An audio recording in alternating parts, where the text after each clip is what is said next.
Somewhere along the banks of Louisiana's Bayou Teche, there exists a plantation record that was deliberately destroyed in 1859. Court documents from New Orleans reference a murder trial that ended abruptly, with all transcripts sealed by judicial order. Local parish registries show 71 separate burial plots on a single property, all dated within the same week, yet official death certificates list only natural causes. For over a century and a half, one name has been whispered in the darkness of Louisiana's sugarcane fields, a name that represents both unspeakable cruelty and shocking vengeance. Tonight, we're uncovering what really happened on the Devo plantation, and why the truth was buried deeper than any grave. Before we continue with the story of Patients Devo and the girl who destroyed everything he built, I want to hear from you. Hit that subscribe button and drop a comment telling me what state or city you're listening from. Are you brave enough to hear what comes next? Let's find out together. The truth begins not with violence, but with a bill of sale. St. Landry Parish stretched across the fertile Louisiana lowlands like a patchwork quilt of wealth and suffering. By 1853, the region had become one of the most profitable sugar-producing areas in the entire South, with plantations lining the Bayou Teche, generating fortunes that rivaled those of European nobility. The town of Opelousas served as the parish seat, a bustling community of approximately 3,000 souls, planters, merchants, overseers, and the enslaved people who made their prosperity possible. Among the plantation owners, Patients Devo stood out not for his wealth, which was considerable, but for his peculiar reputation. A third-generation planter whose family had arrived from France in the 1760s, Patience, named for a Puritan ancestor on his mother's side, had inherited Bel Ombre Plantation at the age of 28, following his father's death from yellow fever. Now 42 years old, he ran his 300-acre sugar operation with what neighbors diplomatically called exacting standards. The Devo plantation house rose 3 stories above the Louisiana mud, its white columns gleaming in the subtropical sun. 73 enslaved people worked the property, in the fields, the sugar mill, the house, and the various outbuildings that made up the complex machinery of plantation life. The property was profitable, producing nearly 200 hogsheads of sugar annually, enough to maintain Devo's position among the parish's elite planters. But Bel Ombre harbored a secret that even the most callous of Devo's fellow planters would have found disturbing. Devo himself cut an imposing figure, tall and lean, with the kind of angular features that suggested aristocratic breeding. He dressed impeccably, favoring dark suits even in Louisiana's oppressive heat, and maintained a neat beard in the French style. He was educated, having spent 2 years studying in New Orleans, and could quote extensively from both the Bible and various classical texts. He attended church every Sunday at St. Landry Catholic Church, sitting in the Devo family pew that his grandfather had purchased in 1791. His wife, Claudette, had died in childbirth 7 years earlier, along with their infant son. Since then, Devo had lived alone in the big house, attended by a rotating staff of house servants who, neighbors noticed, rarely lasted more than a few months before being transferred to fieldwork or sold away entirely. The spring of 1853 brought changes to Bel Ombre. In March, a slave trader named Rufus Gaines arrived from Mobile with a coffle of 22 enslaved people, recently imported through the illegal but thriving interstate trade. Among them was a girl of approximately 14 years, though her exact age would never be firmly established. The trader's manifest listed her simply as Negro girl, field hand, healthy stock. She had been born somewhere in Virginia, separated from her mother at age 7 when the estate she belonged to was liquidated to pay debts. Since then, she had passed through 5 different owners, moving steadily southward through the domestic slave trade, each sale taking her further from anything she had known. By the time she reached Louisiana, she had learned to keep her eyes down, her voice silent, and her thoughts hidden behind a mask of compliance. Devo purchased her for $800, a significant sum that raised eyebrows among the other planters present at the sale. Field hands typically sold for $500 to $600. But Devereux had specific requirements, and this girl met them precisely. Young, strong enough for work, but small-framed and isolated, with no family connections on any nearby plantation.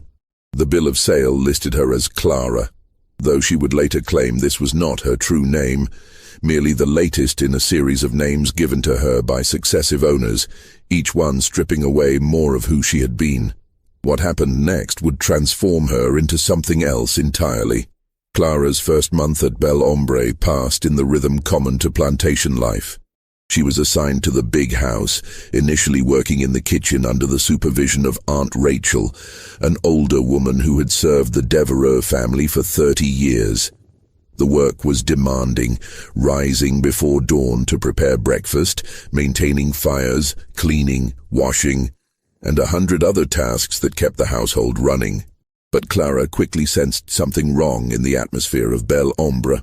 The other house servants moved with a particular kind of tension, their eyes darting toward Devereux whenever he entered a room. Conversation stopped abruptly when he approached. And there were absences. Servants who disappeared from the house staff without explanation, replaced by new faces who carried the same haunted expression within weeks. Aunt Rachel tried to warn her, in the careful, coded language that enslaved people use to communicate dangerous truths. Master Devereux, he got particular ways, she said one evening as they scrubbed pots in the kitchen house. You mind yourself, child. Keep your head down, do your work. Don't never give him cause to notice you special. But it was already too late. On a humid night in late April, Devereux summoned Clara to his study. The room smelled of tobacco and old leather, lit by oil lamps that cast wavering shadows across walls lined with books. Devereux sat behind a massive desk of imported mahogany, his face impassive as he regarded her.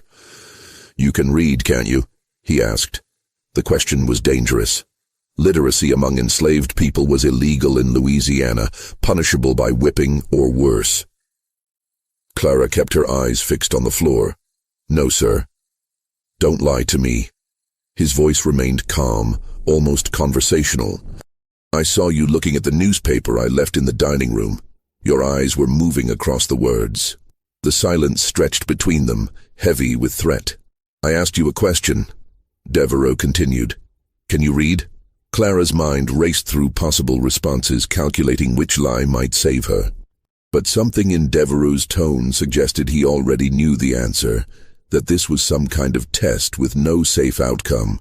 Some, sir, she finally admitted, her voice barely audible.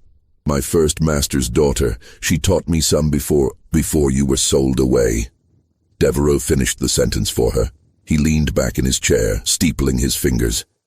Interesting. Very interesting indeed. What Clara didn't know, couldn't have known, was that Patients Devo had been searching for exactly this combination of attributes. He needed someone literate, someone isolated, someone who could be molded to his purposes, someone who wouldn't be missed. Over the following weeks, Clara's duties shifted.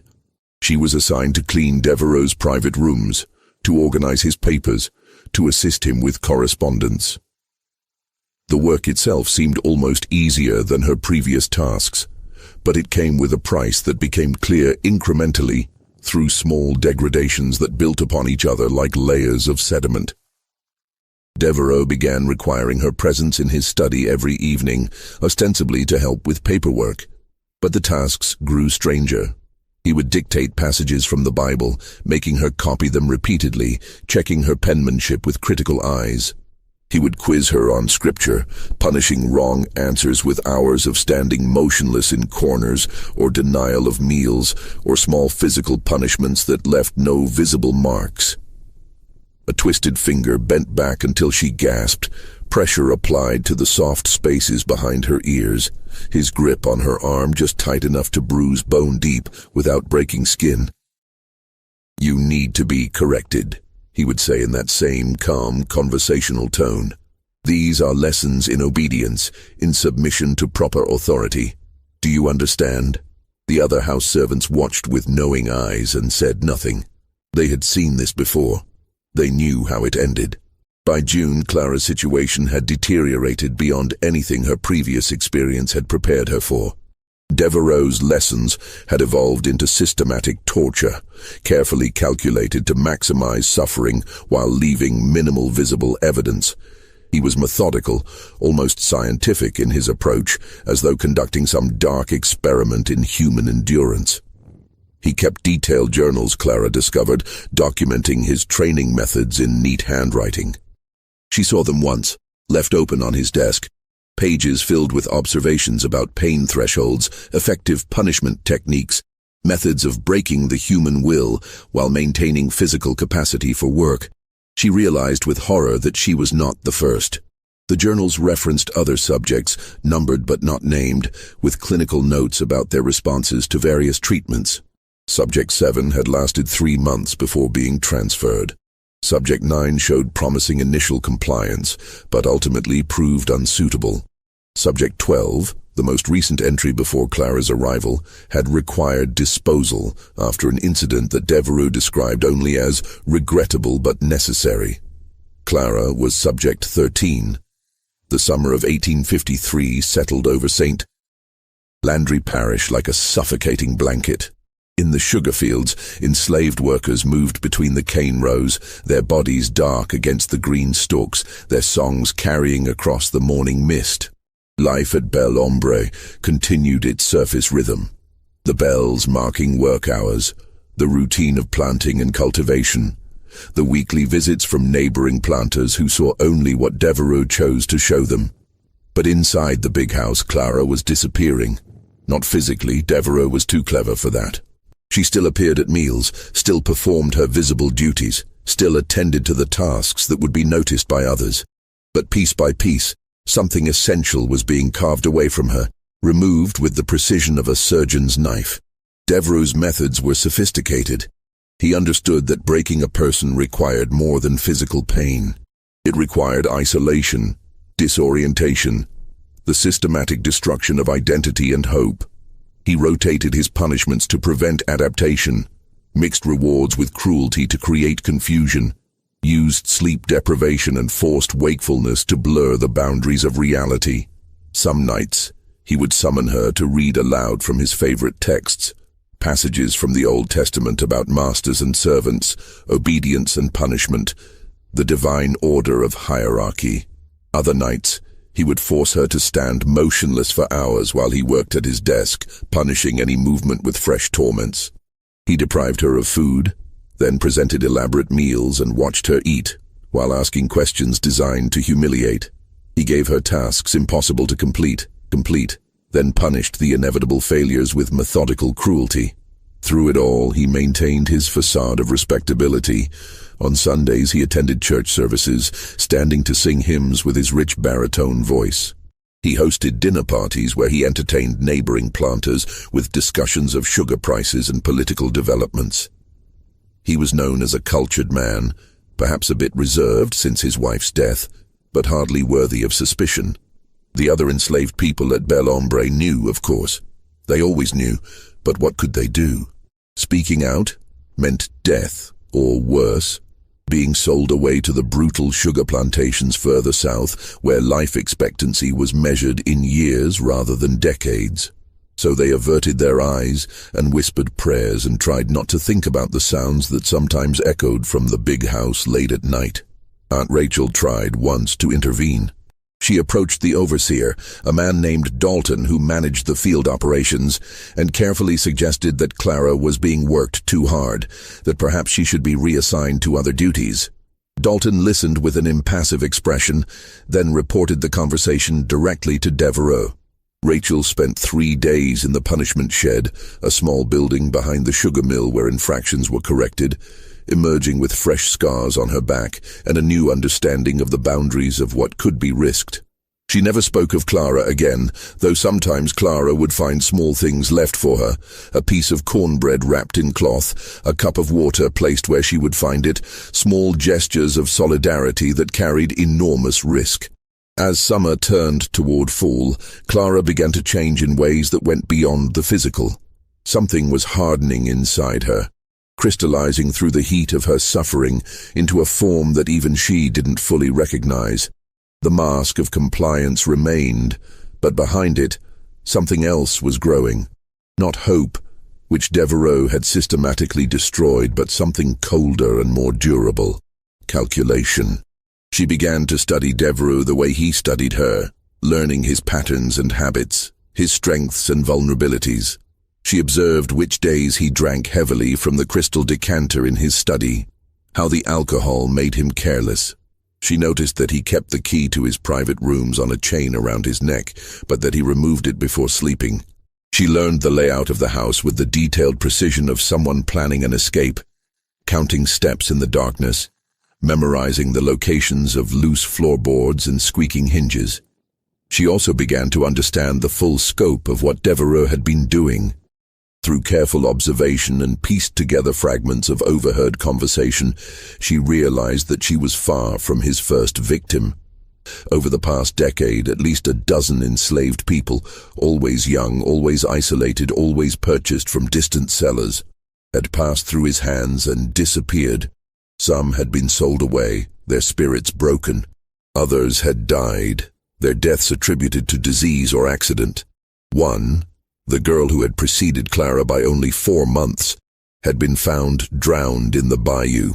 Her death ruled a suicide despite the suspicious circumstances. The truth, Clara was discovering, would have shocked even the hardened planters of St. Landry Parish. If you're finding this story as disturbing as it is compelling, hit that like button and leave a comment with your thoughts. What would you have done in Clara's position? Let's find out together what happened next. What Clara didn't yet know was that Devereaux had begun planning her disposal. In his journal, he had started making notes about her deteriorating usefulness and increasing risk of detection. He had already contacted the trader Rufus Gaines about potential buyers in the Deep South, places where questions wouldn't be asked and records wouldn't be kept. Clara had perhaps 2 weeks before she would be sold away, or worse. October arrived with its deceptive coolness, the brutal heat of summer giving way to temperatures that made fieldwork almost bearable. The sugarcane stood tall and ready for harvest, and Bel Hombre prepared for the grinding season, the most intense and profitable period of the plantation year, when the cane would be cut and processed into raw sugar in a round-the-clock operation that would consume everyone's energy for weeks. Devereaux's mood had shifted in ways that Clara recognized as dangerous. He had become almost jovial, sometimes humming to himself as he worked at his desk. He had also become less meticulous in his torments, as though his attention had moved beyond her to some future prospect. She understood why, when she overheard a conversation between Devereaux and his overseer in early October. "Gaines will be here on the 20th, Devereaux was saying. "I need you to prepare the girl. Have her cleaned up, make her presentable. He's found a buyer in the sugar parishes south of New Orleans. They're not particular about condition, but they do want the merchandise delivered intact." The overseer's response was too quiet to hear, but Devereaux's reply came clearly. "Don't concern yourself with the details. Just make sure she's ready for transport. After that, she becomes someone else's problem." Clara's heart pounded as she absorbed this information. October 20th was 12 days away. 12 days until she would be sold into what everyone knew were the most brutal conditions in the entire South. The vast sugar plantations where enslaved people were worked to death and replaced like worn-out tools, where life expectancy was 3 to 5 years, where survival itself was considered a form of extraordinary luck. She would not live long enough to be sold. The decision formed in her mind, not as a conscious choice but as an inevitability, like water finding its path downhill. She could not escape. The patrol system was too efficient, the geography too hostile to runaways, especially a young woman traveling alone. She could not appeal to authorities. The law itself considered her property, not a person with rights to protection. She could not hope for rescue or intervention. Everyone who knew of her situation had already demonstrated their powerlessness or unwillingness to act. But she could act herself. That night, Clara took inventory of her resources. They were pitifully few. Her knowledge of the house, her literacy, her familiarity with Devereux's routines, and her access to his private rooms. She also had something else, something that Devereux himself had given her without realizing it. A detailed understanding of anatomy and infliction of pain, learned from observing his methods, from enduring them, from reading the clinical descriptions in his journals. She began to plan with the same methodical care that Devereux had applied to her destruction. The tools she needed were readily available in any plantation household. The sugar mill had sharp implements for cutting cane. The kitchen held knives of various sizes. The carpentry shop contained saws and axes. But Clara understood that her window of opportunity would be measured in minutes, perhaps seconds. She needed something immediately accessible, something that wouldn't raise suspicion if she carried it, something that could serve her purposes efficiently. She found it in Devereux's own study. Among the various items on his desk was a letter opener, a foot-long blade of Sheffield steel, sharp enough to slice paper with precision, pointed enough to penetrate leather, substantial enough to serve as a weapon if wielded with sufficient force. Devereux used it daily, leaving it lying on his desk among his papers, a tool so ordinary that its potential lethality was invisible. Clara also made another discovery during her careful surveillance of Devereux's evening routine. On Wednesday nights, he indulged in particularly heavy drinking, consuming most of a bottle of bourbon while reviewing the week's plantation accounts.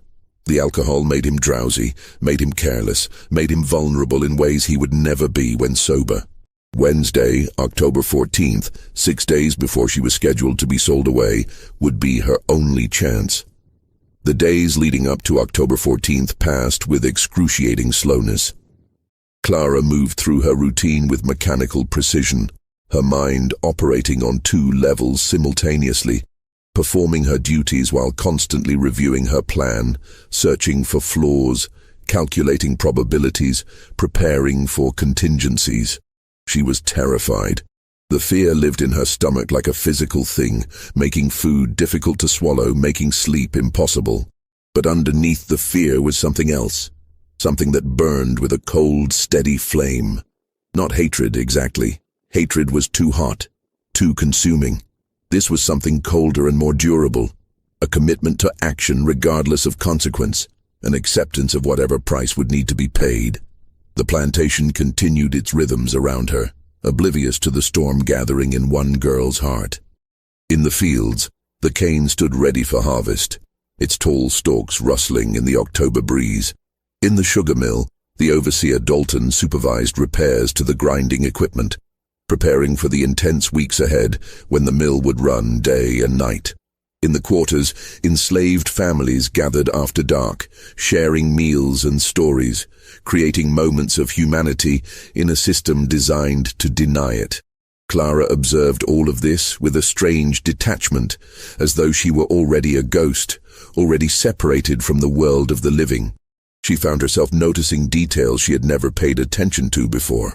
The way morning light caught in spider webs strung between the porch columns, the particular sound of Aunt Rachel's humming as she worked in the kitchen, the smell of wood smoke drifting across the yard in the evening. These things seemed suddenly precious, suddenly worthy of attention, as though her mind was cataloguing them for a future that might not include such observations. On Monday, October 12th, a traveling preacher arrived at Bel Ombre. This was common practice in rural Louisiana, circuit-riding ministers who moved from plantation to plantation, conducting services for enslaved communities who were permitted to gather for worship under supervised conditions.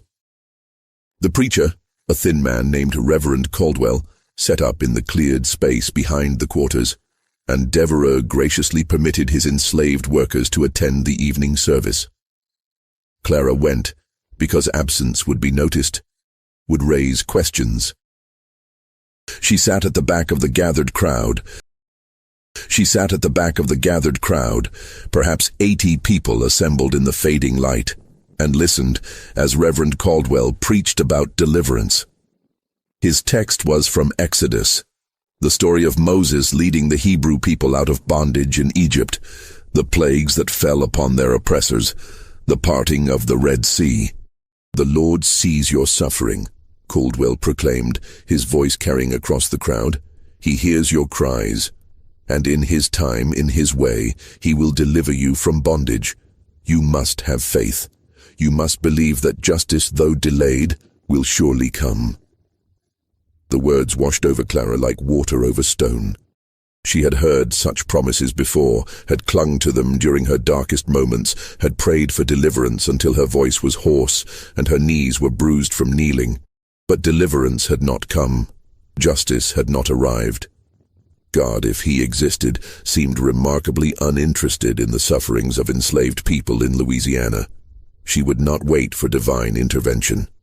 She would create her own deliverance, deliver her own justice, even if the price was her life. After the service, as people dispersed back to their cabins, Aunt Rachel approached Clara with unusual directness. The older woman's face was deeply lined, her hands gnarled from decades of labor, but her eyes were sharp and knowing. "Child," she said quietly, positioning herself so that their conversation would appear casual to any observer. "Whatever you're planning, don't do it." Clara felt her heart skip. "I don't know what you mean." "Yes, you do." Rachel's voice was gentle but firm. "I seen that look before. I seen it on the face of a boy named Samuel maybe 10 years back. He had that same expression you're wearing now, like someone who's decided dying is better than living. You know what happened to Samuel?" Clara shook her head. "They caught him before he could do whatever he was planning. Beat him so bad he couldn't walk for a month. Then they sold him to a trader heading for the cotton fields in Mississippi. I heard he died within a year, worked to death in the hot sun." Rachel paused, letting the lesson sink in. "Whatever Master Devereaux done to you, child, it ain't worth throwing your life away." "My life is already thrown away," Clara said, surprised by the steadiness of her own voice. "I'm being sold on the 20th, to the sugar parishes south of New Orleans. You know what that means." Rachel's expression shifted, genuine distress crossing her weathered features. "Oh, child, no, not there. So tell me, Aunt Rachel, what's the difference between dying quickly and dying slowly? At least one way I get to choose. At least one way I get to take something with me when I go." The older woman was silent for a long moment, her eyes searching Clara's face. Then, slowly, she nodded. "I can't stop you, I know that. But I can tell you this, if you're gonna do what I think you're gonna do, you make sure you finish it. Don't leave him alive to tell what happened. Don't give him chance to hurt nobody else, you understand?" "I understand." Rachel reached out and squeezed Clara's hand, a gesture so brief that anyone watching would have missed it. "May the Lord have mercy on your soul, child, and may he have none on his." Then she was gone, disappearing into the darkness between the cabins, leaving Clara alone with her thoughts and her terrible resolution. Tuesday, October 13th, dawned grey and cool, with low clouds promising rain that never came. Clara woke before dawn, as always, and moved through her morning routine with the automatic precision of long practice. She built up the kitchen fires, helped prepare breakfast, carried trays to the big house, cleaned rooms, washed dishes, performed the endless small tasks that made up the machinery of domestic service. But today was different. Today, every action carried extra weight, every moment potentially her last experience of ordinary things. She found herself paying attention to sensations she normally ignored, the texture of linen under her fingers as she folded laundry, the warmth of sun breaking through clouds to touch her face, the taste of the small piece of cornbread she ate for lunch.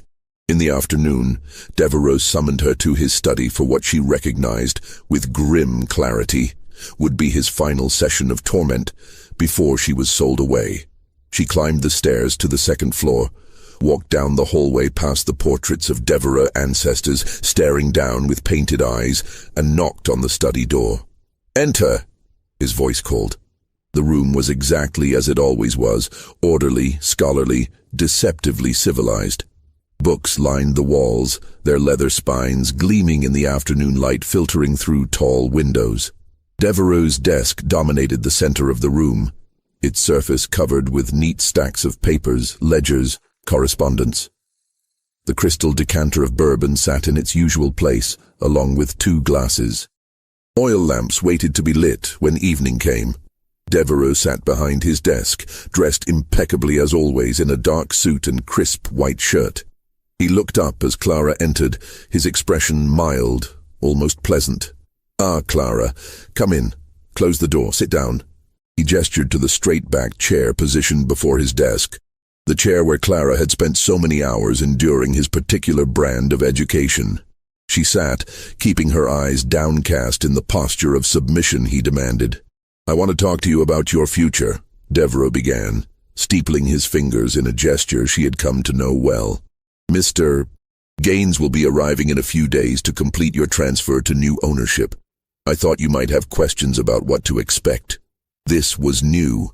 Devereaux had never before shown interest in explaining or justifying his decisions. The novelty of it was almost surreal. "I have no questions, sir," Clara said quietly. "No? You're not curious about where you're going, what kind of work you'll be doing?" Devereaux's tone was conversational, almost friendly. This, Clara understood, was part of his psychological method, the unpredictable shifts between cruelty and kindness, keeping his subjects off balance, never certain what to expect. "No, sir." He studied her for a moment, his eyes sharp despite the mild expression. "You're lying. You know exactly where you're going. The sugar parishes, the places where they grind up workers like cane stalks, where 5 years is considered a long life. You're terrified, aren't you?" Clara said nothing. "It's all right to admit fear," Devereaux continued. "Fear is rational. Fear is appropriate. What you should fear most, however, is not the future but the possibility of trying to avoid it. Do you understand what I'm saying, Clara?" He was warning her not to try to escape, not to try to resist, not to try anything that would make him escalate his response.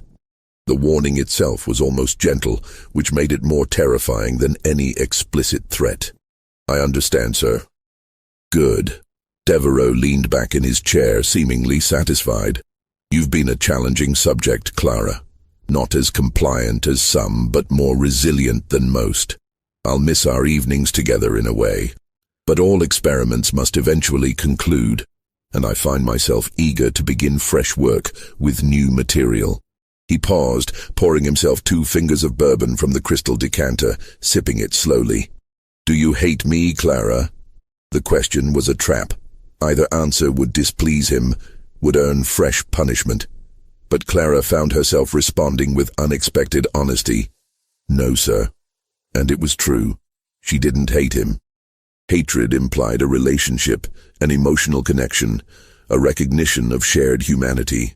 What she felt toward Patients Devo was something far colder, an absolute determination that he should cease to exist, delivered with the emotional investment of someone deciding to exterminate vermin.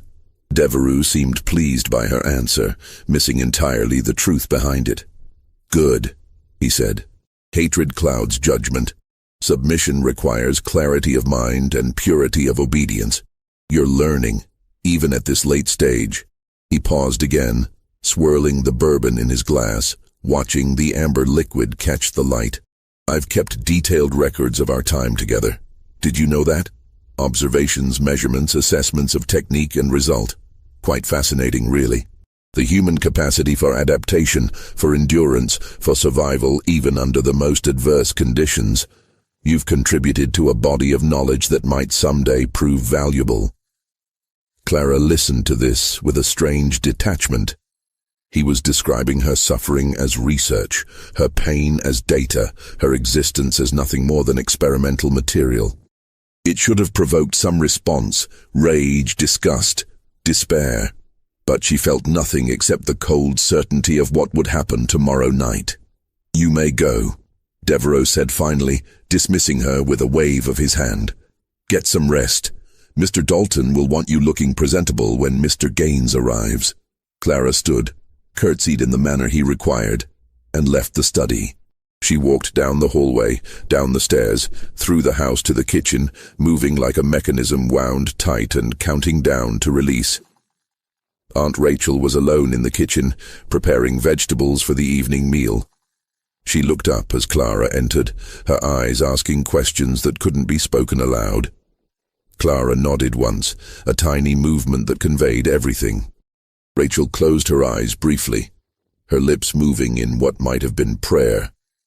Then she returned to her work, her knife moving through carrots with steady precision, and Clara understood that no more would be said between them. Some things went beyond words, beyond advice, beyond anything except silent witness. That evening, Clara lay on her pallet in the small room off the kitchen where she slept, staring at the ceiling in the darkness. Around her, a murmur of voices from the quarters beyond the yard, the creak of wood and whisper of wind. She should sleep.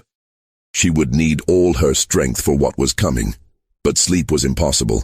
Her mind too active, too full of scenarios and possibilities and calculations. She thought about her mother, whom she barely remembered. A soft voice singing in the darkness, warm arms holding her, a face that had faded to nothing more than impression and longing.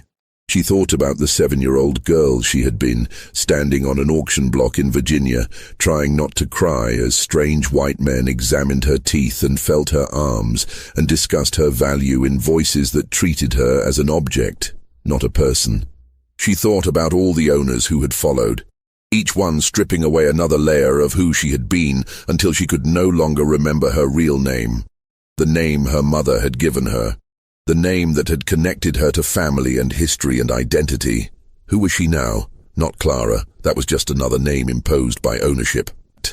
Not even fully human anymore, at least not in the eyes of the law, not in the eyes of the society that permitted and profited from her bondage.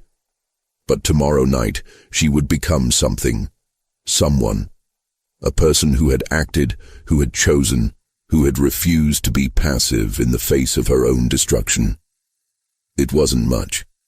It probably wasn't enough. But it was what she had. The hours until dawn passed with excruciating slowness.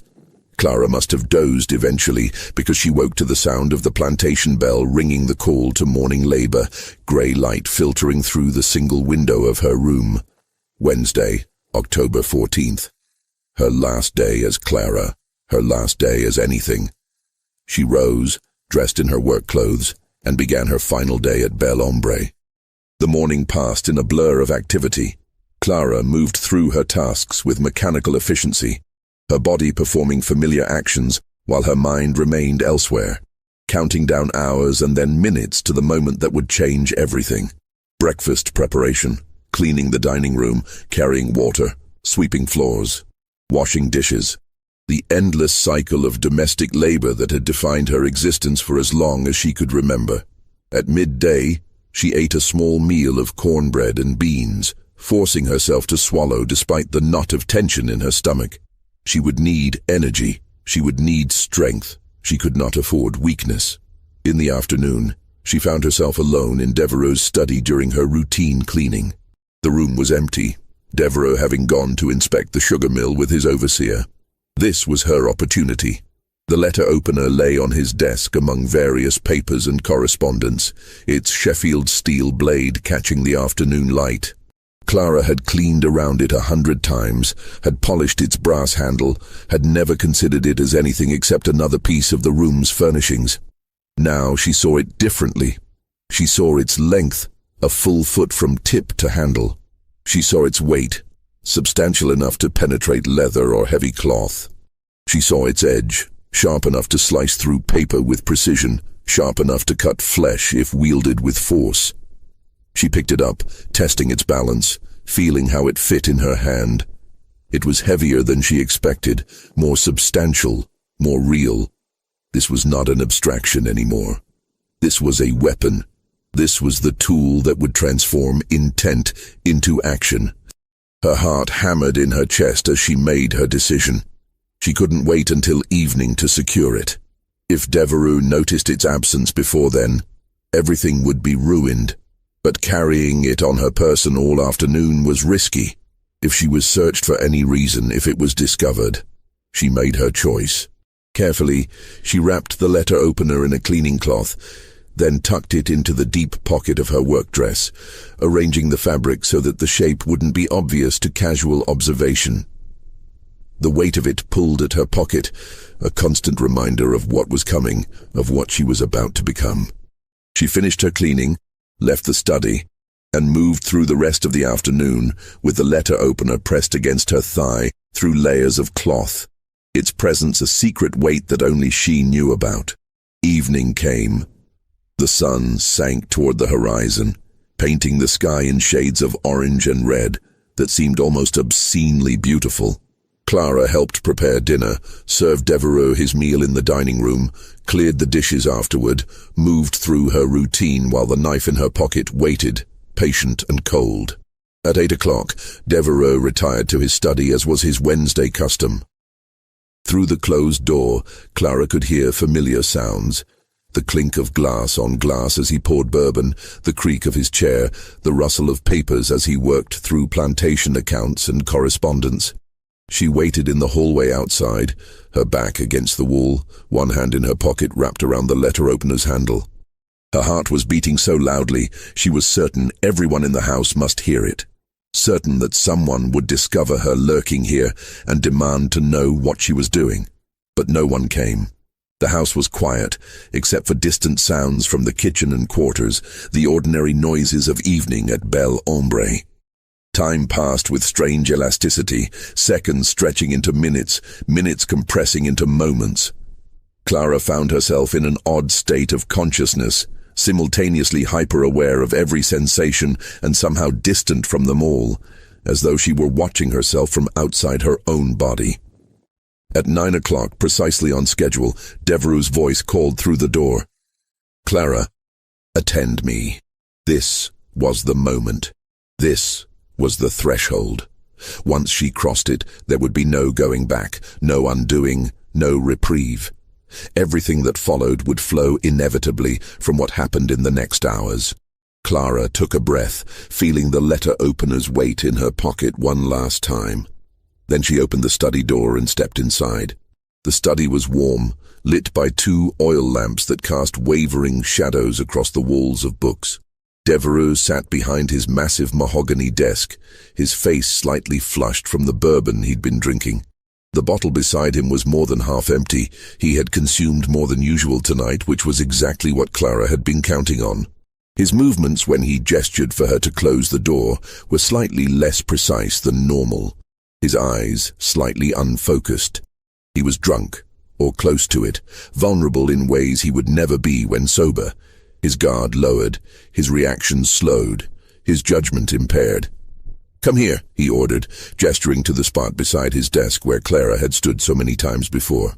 Clara moved forward, her right hand still in her pocket, fingers wrapped around the letter opener's handle. Everything seemed to slow down, each second stretching into eternity. She could see individual dust motes floating in the lamplight. She could hear her own breathing, her own heartbeat, the creak of floorboards beneath her feet. She could smell the bourbon on Devereux's breath, the tobacco smoke that clung to his clothes, the faint scent of leather and old paper that permeated the study. Time seemed to compress and expand simultaneously. In her peripheral vision, she could see the crystal decanter on Devereux's desk, the light refracting through the amber liquid within it. She could see the ledger books stacked neatly on the corner of his desk, each one recording the financial transactions that reduced human beings to columns of numbers and profit margins. She could see Devereux's hands, the hands that had inflicted so much calculated suffering, resting on the desk's surface, fingers drumming idly against the polished wood. "I've been reviewing my notes on your progress," Devereux was saying, his words slightly slurred. "Quite remarkable, really. Your capacity for endurance, your ability to adapt to challenging circumstances. It's almost a pity that our work together must end. But as I said, all experiments must conclude eventually." He reached for his bourbon glass, raised it to his lips, drank deeply. His attention was momentarily diverted, his neck exposed above his collar, the lamplight casting shadows in the hollow of his throat. Clara acted. She pulled the letter opener from her pocket in a single fluid motion and drove it toward Devereaux's neck with all the force she could muster. But her hands were shaking, whether from fear or adrenaline or the simple enormity of what she was attempting, and her aim was imperfect. The blade struck his shoulder instead, penetrating several inches into flesh and muscle, hitting bone with a sensation that traveled up the handle into Clara's hand. Devereaux roared with pain and shock, lurching to his feet with such force that his chair toppled backward, crashing against the bookshelf behind him. His hand grabbed for the knife handle protruding from his shoulder, trying to pull it free, his face contorting with a mixture of rage and disbelief. "You," he gasped, his voice strangled. "You dare." But Clara didn't let him finish. 6 months of accumulated suffering, 6 months of systematic torture, 6 months of helpless submission erupted from her in a fury of action. She launched herself at him, her fists striking at his face, her weight, meager though it was, knocking him off balance. They crashed into the bookshelf behind his desk, volumes tumbling down around them in a cascade of leather and paper. Devereaux was larger and stronger. Clara had known this would be the case, had factored it into her planning. But he was also drunk and wounded, blood soaking through his shirt from the stab wound in his shoulder, his movements uncoordinated, his reactions slowed by alcohol and shock. They struggled in terrible silence, both instinctively understanding that noise would bring others, would summon witnesses, would transform this private confrontation into something public and therefore even more dangerous. The only sounds were their breathing and the impact of bodies against furniture, the crash of objects falling, the scrape of shoes against floorboards. Devereaux's hands closed around Clara's throat, his fingers digging into soft flesh, cutting off her air. Black spots began to dance in her vision. Her lungs burned. She was dying, she realized with strange clarity. He was killing her. Despite everything, her planning, her determination, her willingness to sacrifice her life, he was still going to kill her, still going to win, still going to reduce her to nothing more than another entry in his cursed journals. Her hand found the letter opener, still protruding from his shoulder. She grabbed the handle, now slick with blood, and yanked it free with a sucking sound that would haunt her memory forever. The blade came away trailing dark blood, and for a moment she could see the wound it left behind, a ragged opening in flesh that looked somehow obscene, somehow more real than anything she had ever witnessed. Then she drove the blade into him again, and again, and again. She struck wherever her hand could reach, his chest, his stomach, his arms as he tried to defend himself. Each blow was powered by 6 months of torture, by the memory of every girl who had suffered before her, by the knowledge that survival required absolute commitment, that half measures would mean her death and his survival, and the continuation of everything he represented. Devereaux's grip on her throat weakened. He fell backward, striking his head on the corner of his desk with a sound like a mallet hitting meat, a wet, heavy sound that Clara would never be able to forget. He collapsed to the floor, blood spreading beneath him in a dark pool that caught the lamplight and gleamed like oil. He lay there, bleeding from multiple wounds, his breathing shallow and labored, his eyes wide with shock and pain and something that might have been fear. Real fear, perhaps for the first time in his privileged, cruel life. Clara stood over him, the bloody letter opener still clutched in her hand, her chest heaving, her mind strangely calm. This was the moment. This was the choice. She could run now. She could flee into the darkness and hope for escape, even though escape was nearly impossible for an enslaved woman in Louisiana, even though she would certainly be caught and killed within days. Or she could finish what she had started. She looked at Devereaux, really looked at him. This man who had purchased her like livestock, who had systematically destroyed her humanity piece by piece, who had documented his cruelty in neat handwriting as though it was science rather than sadism. This man who had done the same to at least a dozen others before her, who would certainly do it again to whoever came after her if he survived this night. And something else was operating in Clara now, something that went beyond survival or even vengeance, a methodical fury that required completion, that demanded every ounce of suffering be repaid, that insisted on a specific and terrible form of justice. She looked at the tools available in the study, the letter opener, still in her hand, its blade now dark with blood, a heavy brass candlestick on the desk, a fire poker leaning against the fireplace, various implements scattered around the room, ordinary objects that could be repurposed for extraordinary ends. Then she looked at Devereux himself. Still conscious, still breathing, still aware enough to understand what was happening to him. His eyes met hers, and in them she saw something she had never seen before. Fear. Real, helpless, desperate fear. "You studied pain," Clara heard herself say, her voice strange and distant in her own ears. "You documented it. You treated it like science. You wrote about thresholds and tolerances and breaking points. Now you're going to learn everything you taught me." What followed would shock even the most hardened observers of plantation violence, would create a legend that would persist for generations, would transform Clara from victim into something else entirely, something that represented both the absolute depths of human cruelty and the absolute limits of human endurance. Clara made a decision in that moment, a decision that was both calculated and emotionally driven, both rational and insane. She would not simply kill Patients Devo. She would dismantle him. She would reduce him to components. She would treat him the way he had treated her, as raw material for experimentation, as an object rather than a person, as something to be studied and documented and ultimately discarded. She began methodically, using the letter opener and other tools she found in the study. The brass candlestick became a hammer, the fire poker became a lever. Various implements from Devereux's desk drawers, sharp, heavy, useful objects that had served mundane purposes, were repurposed for darker work. And through it all, Clara was careful. Careful not to let Devereux die too quickly. That would be mercy, and mercy was not what this moment required. Careful to work in silence, stuffing cloth in his mouth to muffle sounds, mindful that the other enslaved people in the quarters beyond the house should not be implicated in what was happening. This was her action, her choice, her responsibility alone. She was also careful to apply the lessons she had learned. 6 months of systematic torture had taught her anatomy through suffering. She knew what hurt and how much, knew the difference between damage that killed quickly and damage that lingered, knew which parts of the body were most sensitive to pain and which were most essential to life.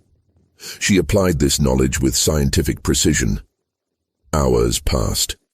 The oil lamps burned low, and Clara refilled them from the reserve Devereux kept in a cabinet, the mundane action surreal in the context of what she was doing. The night deepened outside the study windows, the house around them silent except for the distant sounds of crickets and nightbirds and the occasional creak of settling wood. And throughout it all, Clara worked with the methodical patience of someone completing an essential task, dismantling the man who had tried to dismantle her, taking him apart piece by piece with the same clinical detachment he had shown toward his victims. She counted as she worked. It was important to count, important to document, important to mirror Devereux's own obsession with measurement and record-keeping. Each separation, each reduction, each component was noted mentally, added to a tally that grew with each passing hour. 71 pieces, she would later claim, though whether this number was literal or symbolic would never be fully determined. Perhaps it represented 1 piece for each person Devereux had enslaved on his plantation. Perhaps it corresponded to the 71 days she had endured his particular brand of torture. Perhaps it was simply the number that came to her in the heat of her terrible work, a number that felt right, that felt complete, that felt like justice. When she finally stopped, when the work was complete and nothing remained that could be called Patients Devo except separated components arranged with terrible precision across the floor of his study, the first light of dawn had begun to filter through the windows. The sky was pale grey, the colour of ashes, the colour of endings. Clara stood in the doorway, covered in blood from her hair to her feet, the letter opener still in her hand, and looked back at what she had done. She felt no satisfaction, no triumph, no relief. She felt nothing at all, as though the part of her capable of feeling had been excised along with everything else Devo had taken from her. She had become exactly what he had tried to make her, something less than human, something reduced to pure function, something that existed only to serve a purpose. But the purpose she had served was her own, not his. And in that distinction lay whatever meaning could be salvaged from this night of horror. Clara walked out of the study, through the big house, down the front steps, and into the grey light of morning. Behind her the study door stood open, revealing shadows and shapes that would haunt the imagination of everyone who eventually saw them. She walked down the gravel drive toward the main road, her bare feet leaving bloody footprints on the pale stones. She walked past the fields where enslaved workers were beginning to gather for the day's labor, their voices falling silent as they saw her, their faces registering shock and fear and something else, something that might have been recognition or understanding or a terrible kind of hope. She walked until she reached the main road, where she simply stopped and waited, her face expressionless, her eyes fixed on some distant point that only she could see. She didn't try to hide. She didn't try to run. She had done what she came to do, and now she would face whatever consequences followed. The patrol found her 3 hours later, still standing in the same spot, still holding the bloody knife, her dress stiff with dried blood, her face empty of everything except exhaustion. When the sheriff asked her what had happened, she answered in a voice devoid of emotion, "I killed Patients Devo. He needed killing. I regret nothing, except that I can only kill him once." Oh, the discovery of Patients Devo's remains triggered chaos across St. Landry Parish. When the overseer Dalton entered the study at dawn to review the day's work assignments, finding the door standing open, finding the silence within somehow worse than any sound, he discovered a scene that would haunt him for the rest of his life. His screams brought the other house servants running.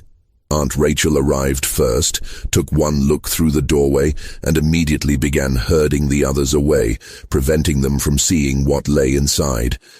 But it was too late. They had glimpsed enough. Word spread through the quarters within minutes, carried on whispered breaths and horrified expressions. The parish sheriff arrived within hours, accompanied by a coroner named Harding and half a dozen armed deputies. They sealed the study and began documenting what they found with grim efficiency.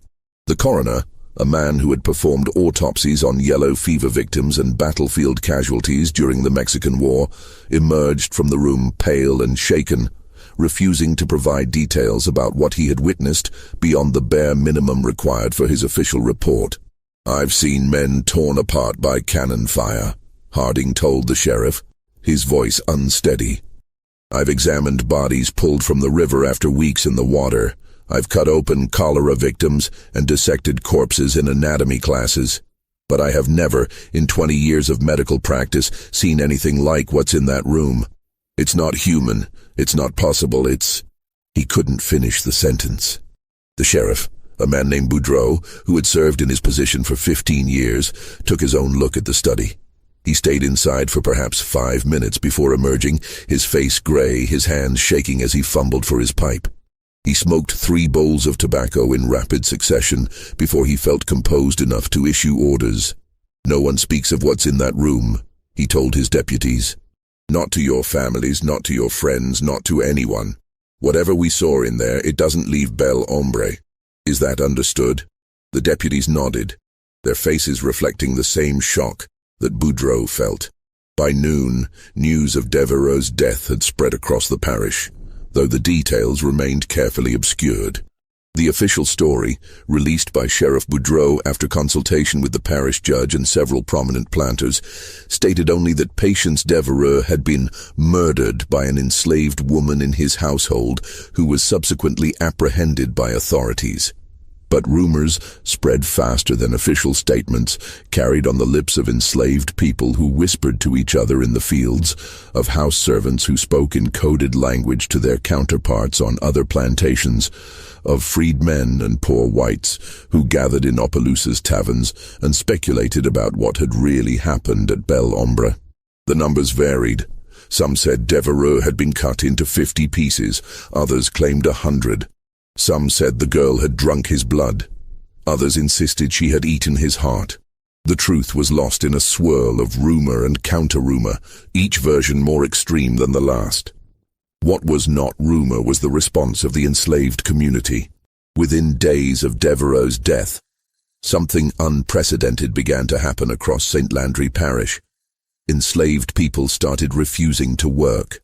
Not violently, not through organized uprising, but simply through quiet, firm resistance.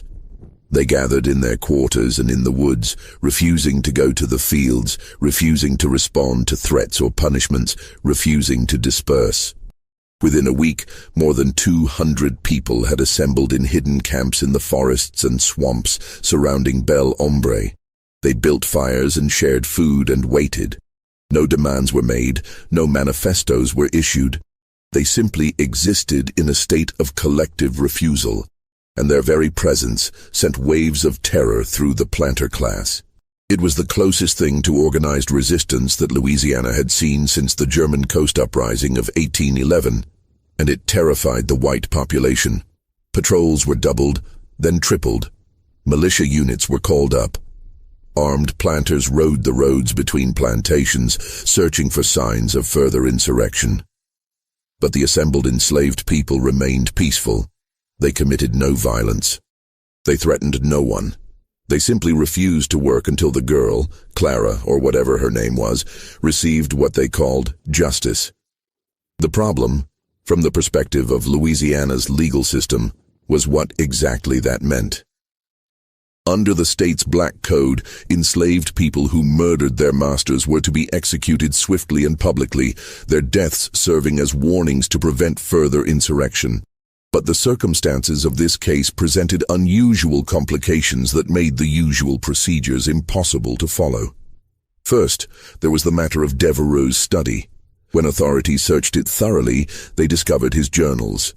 Detailed records of systematic torture spanning more than a decade, descriptions of methods and results, clinical notes about previous victims. The documents were so disturbing that the judge presiding over Clara's case, a man named Broussard, who had served on the bench for 20 years, ordered them sealed immediately. "These cannot be made public," Broussard told the sheriff and the parish prosecutor in a closed meeting. "If word spreads about what Devereux was doing, it will provoke reactions we cannot control. The enslaved population will use it as justification for violence. Abolitionist newspapers in the North will seize on it as propaganda. Our entire social order could be called into question." "But the journals provide context for what the girl did," the prosecutor argued. They explain nothing," Broussard interrupted. "They are the ravings of a disturbed mind, and they will never see the light of day. Seal them. Lock them away. They are not to be referenced in any court proceeding, is that clear?" So the journals were removed from evidence, placed in a sealed box, and stored in the parish courthouse vault, where they would remain, officially at least, for the next century and a half. Second, there was the question of how Clara had accomplished what she did. The physical evidence suggested a sustained assault lasting hours, requiring strength and determination that seemed implausible for someone of her size and condition. Medical experts brought in to examine the study were baffled by the precision of what had been done, the apparent anatomical knowledge required, the sheer physical endurance necessary to complete such work. "It's not possible," one doctor insisted. "A girl of her size and strength simply could not have done this alone. There must have been others involved, multiple assailants working together." But Clara, when questioned, maintained that she had acted alone. "No one helped me," she stated flatly during her one and only interrogation. "No one knew what I was planning. This was my choice and mine alone. I will not allow others to be punished for my actions." Third, and most troubling for the parish authorities was the continued presence of the assembled enslaved people in the forests and swamps. They showed no signs of dispersing. If anything, their numbers were growing as word spread to neighboring parishes. And while they remained peaceful, their very existence represented a challenge to authority that could not be allowed to stand. The trial itself was conducted in near total secrecy. The courtroom was closed to the public. No journalists were permitted. No transcript was made of the proceedings. Clara was represented by a court-appointed attorney named Hebert, a young lawyer who spoke perhaps 50 words on her behalf, most of them procedural formalities.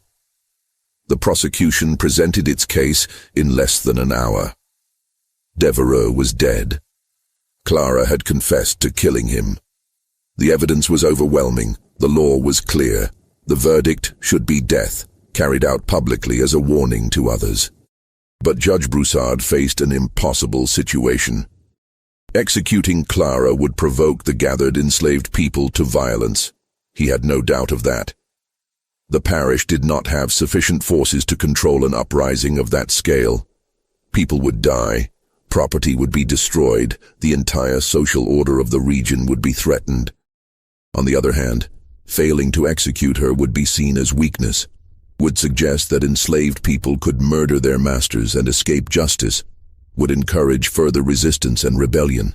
Broussard adjourned the trial without issuing a verdict, claiming he needed time to consider the legal complexities of the case. In reality, he spent the next 3 days in frantic consultations with the governor, with prominent planters, with militia commanders, trying to find a solution that would satisfy the demands of law and order without triggering the violence that everyone feared.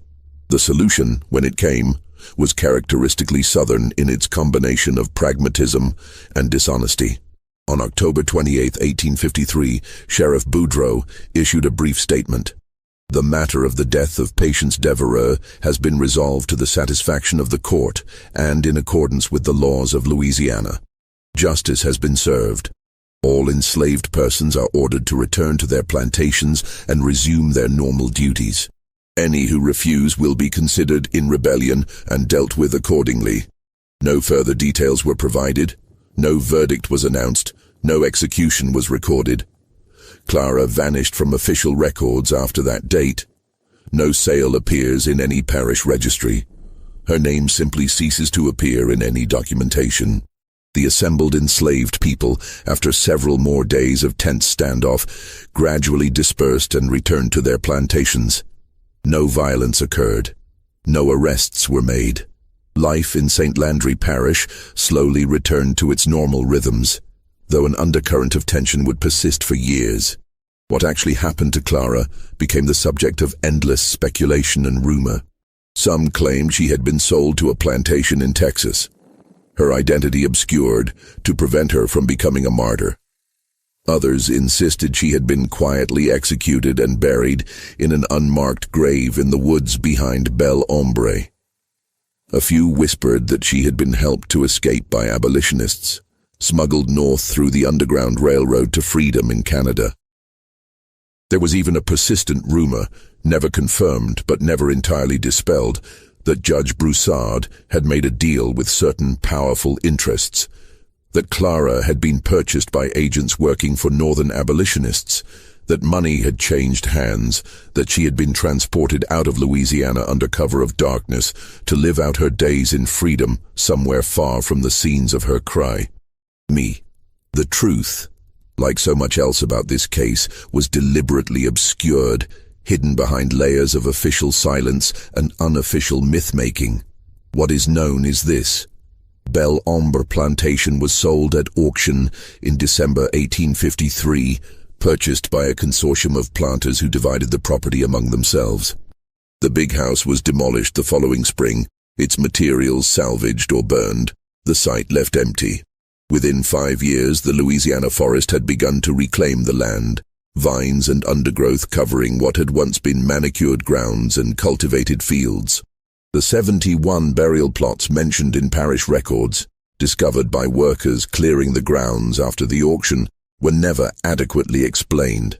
Official documents claimed they contained victims of a yellow fever outbreak, though no such epidemic was recorded in St. Landry Parish during 1853 or 1854. The plots were shallow, hastily dug, and contained no coffins or markers. Local historians who later researched the matter found no death certificates, no names, no explanation for why so many people would have been buried on the same property within the same week. Some speculated they were not graves at all, but rather holes dug by authorities searching for evidence, though evidence of what was never clarified. Others believed they represented something more symbolic, perhaps 71 separate sites where parts of Devereux had been buried, each piece interred individually in some grim memorial to Clara's methodical vengeance. Or perhaps they marked the number of people Devereux had tortured and killed over his years of systematic cruelty, victims whose deaths had been disguised as disease or accident, or simply erased from record. The truth was never officially established, and after a few years, the question ceased to be asked. In the decades that followed, the story of Clara and Patients Devo became legend, then myth, then a whispered tale told in the quarters of Louisiana plantations. Among enslaved communities, she became a folk hero, her name, or the name she had been given, since her real name was never known, invoked as a reminder that even the most powerless person possessed the capacity for resistance, that cruelty could breed consequences, that the human spirit could not be entirely broken no matter how systematic the attempt. Among the planter class, she became a cautionary tale, rarely spoken of directly, but always present as a reminder that absolute power was never quite as absolute as it seemed, that treating enslaved people with excessive cruelty could provoke reactions that threatened the entire system on which their wealth and comfort depended. The sealed journals remained in the parish courthouse vault, officially forgotten, but occasionally rediscovered by curious clerks or historians, who were then quickly warned away from examining them too closely. Some claimed to have read portions before being stopped, reporting content so disturbing that they refused to provide details. Others insisted the journals had been destroyed decades ago, that the sealed box in the vault contained nothing but ashes and dust. The Civil War came and went.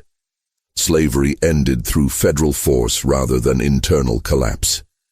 Louisiana entered its long, brutal period of Reconstruction and Jim Crow, violence and resistance continuing in new forms under new names.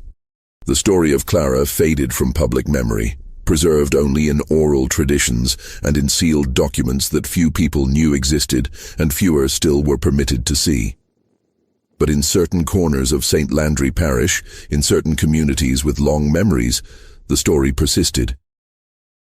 Older people would tell younger ones about the girl who had killed the master, who had refused to die quietly, who had taken her vengeance with methodical precision and transformed her suffering into something that could not be ignored or forgotten. Whether she lived or died, whether she found freedom or remained in bondage until emancipation, whether she ever reclaimed her true name or remained Clara forever, these questions were never answered with certainty. What remained was the undeniable fact of what she had done. On the night of October 14th, 1853, a young woman subjected to unspeakable cruelty had refused to accept that suffering as her fate. She had acted knowing that action meant almost certain death, choosing violence not from madness, but from a cold calculation that her life was already forfeit and therefore had nothing left to lose. The number 71, whether literal or symbolic, whether referring to pieces of a dismembered body or years of accumulated victims or burial plots, or some other meaning entirely, became attached to her story permanently. 71 pieces of a man who had tried to break her. 71 responses to months of systematic torture. 71 reasons why silence in the face of cruelty is itself a form of violence. The sealed documents remain sealed to this day, locked away in archives that few people access, and fewer still are permitted to examine. The property that once was Bel Ombre has changed hands multiple times, subdivided and developed, its dark history erased by time and deliberate forgetting. Modern residents of the area, if they know the name at all, associate it only vaguely with something bad that happened a long time ago. The details lost to generations of silence.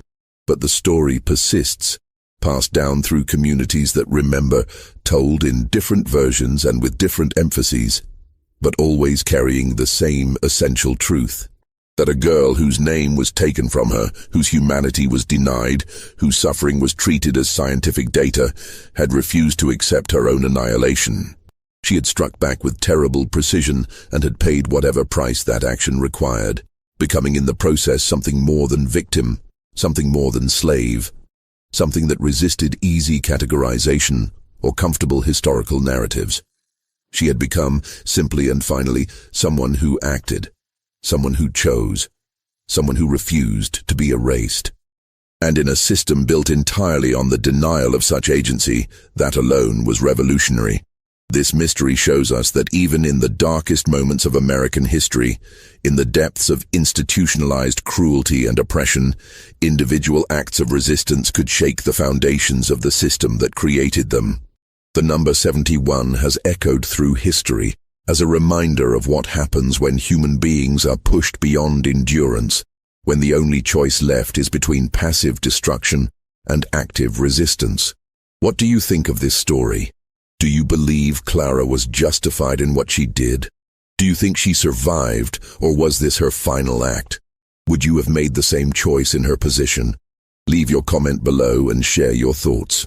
If you enjoyed this dark chapter from Louisiana's hidden history, subscribe to Liturgy of Fear, hit the notification bell so you never miss another story, and share this video with someone who appreciates historical mysteries that challenge us to confront uncomfortable truths. The past is full of stories that were deliberately buried, stories that deserve to be told. Thank you for listening, and I'll see you in the next video.